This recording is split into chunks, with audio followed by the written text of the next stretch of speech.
Let us now try to find the sum of the first 100 numbers. So you had sum equals 1 plus 2 plus 3 plus 4, so on, 100, up to 100. Okay, now what I'll do is first going to initialize my sum to 0, and then I say sum equals sum plus 1. So sum stores 1. Then I'll say sum equals sum plus 2. So sum now stores 3 because sum earlier had 1. Sum equals to sum plus 3, and so on. Sum equals to sum plus 100.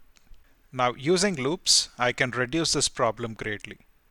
I can write so let's initialize sum to 0. I'm going to write for I equals to 1. Typically, I and j are used for your loop counters. So I start from 1, I go all the way up to 100 in steps of 1. I'm just going by the pattern here, okay?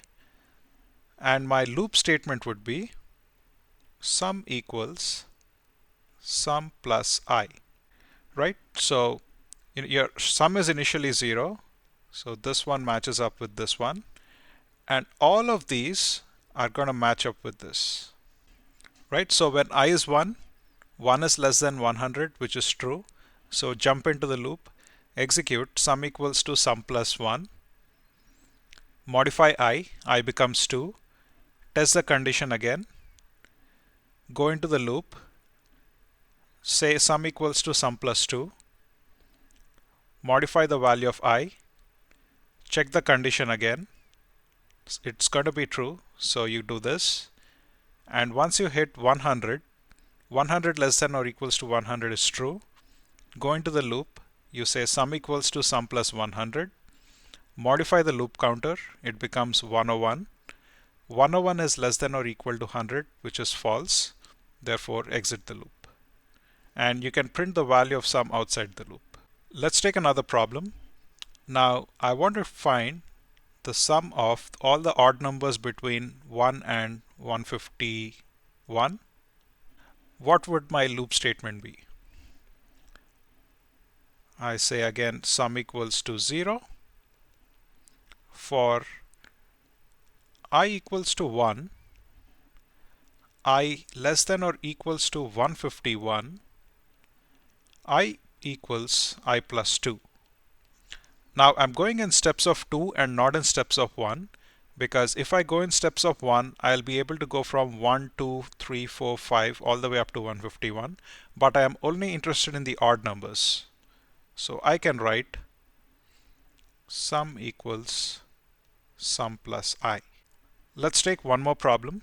Problem is I want to do 1 plus 4 plus 9 plus 16 plus 25 plus so on up to 400. Whenever you want to use loops or whenever you find patterns in your problem, that is when you can use loops. So here the pattern is, this is 1 squared, 2 squared, 3 squared, 4 squared, so on up to 20 squared. So what would my logic be? I can say sum equals to 0 for I equals to 1, I less than or equals to 20, I plus plus.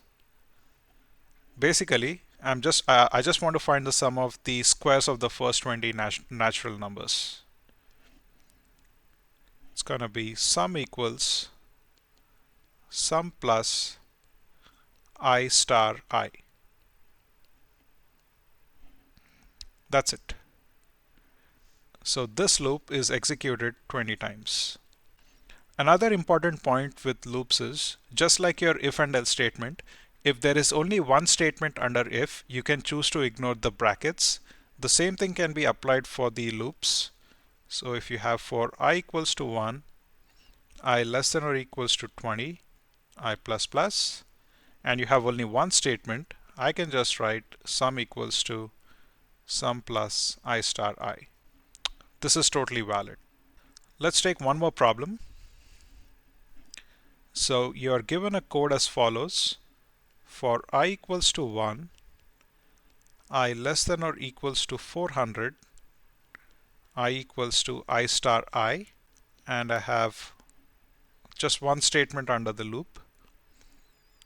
How many times is the loop iterated? So this is the first statement that gets executed. I equals to 1, initialize your loop counter, test your loop counter, that is true, execute ix, modify I, so that would be I equals to 1 times 1, which is 1 again. Check the condition, it's true, execute ix again, modify the loop counter, where I is 1 again, check the test condition. So if you see this code more closely, you're going to find that you will execute ix in infinite number of times. This is known as an infinite loop. If you want to break from an infinite loop, you can hit Ctrl plus C.